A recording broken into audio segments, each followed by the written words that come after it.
Well, good evening, everybody. Just like to acknowledge the traditional custodians of the land on which we live, work and play. We pay our respects to elders past, present, emerging and recognise their continued connection to these lands and waterways. We acknowledge our shared responsibility to care for and protect our place and people. And you are welcome to observe this evening's public forum and council meeting.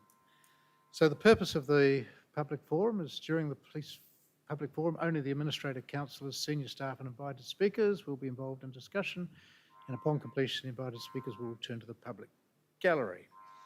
So welcome to everybody who's here and those who are listening online, and for the meeting of the 26th of June 2023 Central Coast Council Public Forum. And I'll now declare that public forum open. And we're holding this forum today to hear from community members who have registered to speak on items. I ask that the community members be listened to in silence and with respect.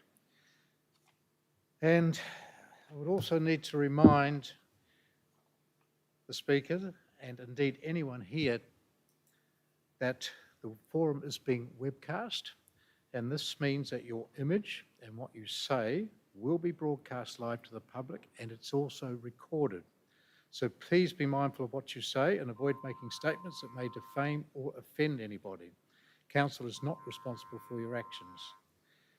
So I'll have to check with the staff to see if there's any conflicts of interest. I don't believe there are any. So we can move from that. Now, advice to the speakers, which is Tom. Just remind you that your presentation is being live streamed and recorded, and you should just be very careful about the language you might use. And you have 5 minutes to address the council. And once your presentation is finished, I'll ask you to go back to your seat. So, Tom, I'm going to invite you to the podium to have your say. I know that we've had a couple of conversations in the past, and I'm pretty familiar with your views and your thoughts, but this is an opportunity for you to talk in a public forum. Thank you, Mr. Hart. First of all, my name's Tom Colosimo. I do not agree with the council meeting being conducted over 2 nights, and it is increasingly cumbersome to locate and fill the council complaint form online. This is one I haven't been able to locate. It seems to be deep down into the sparse of the network of the council online forms, but it's one that I haven't been able to locate, so it will be handy if council made that more readily available, I think. Okay, my main matter tonight is about a matter that started 4 years ago, and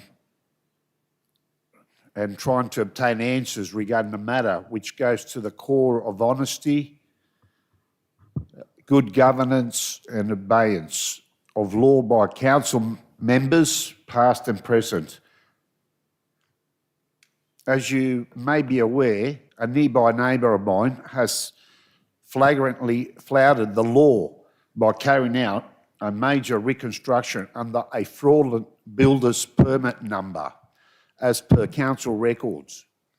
In addition, these reconstruction works were carried out in a manner contrary to the proposed plans submitted to council,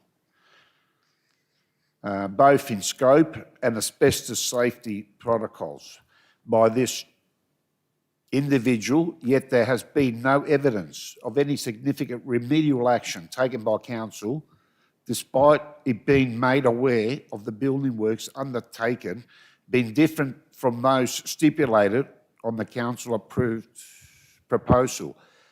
This is despite council approval and inspection of the above-mentioned completed works. Were satisfactory fees paid to council by the nearby neighbour to cover the entire scope of his works as carried out? If not, then why not?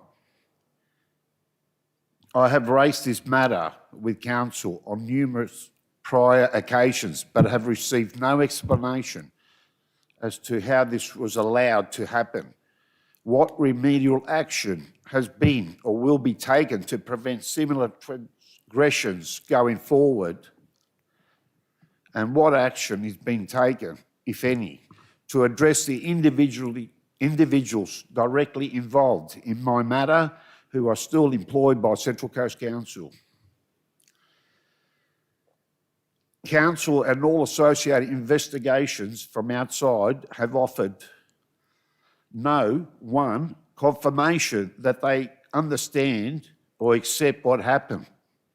2, explanation as to why it happened.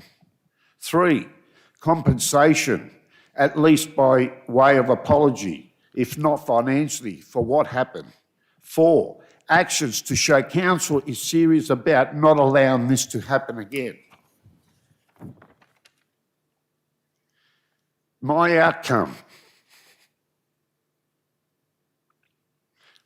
I would like the council to address points 1 to 4, but also to transparently admit to what happened and explain what has been done or will be done to prevent it from happening again, including by the people involved who are still at the council.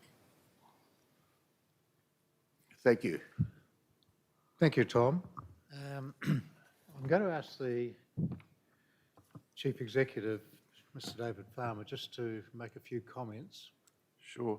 If I just make a couple of comments. This matter relates to a development application that was approved in September 2012. Mr. Colosimo began raising this issue in May 2019. The matter has been extensively reviewed on multiple occasions, both within the Directorate and then a final review by Council's then internal Ombudsman. While the reviews identify that a couple of steps which could have been done better, the matter has been dealt with appropriately and an occupation certificate has been issued. The property has also been on-sold, so it is in the ownership of somebody different to the original person who undertook the work. There is no further that Council can take this matter. Mr. Colosimo has been advised on a number of occasions that if he believes there has been maladministration, he should refer the matter to the New South Wales Ombudsman. If he believes that there has been corruption, he should refer the matter and any evidence to the ICAC. Thank you. That brings us actually to the end of the public forum, and I will now close that down, and thank you for those who attended. And we'll see, no doubt, a number of you tomorrow night at the council meeting.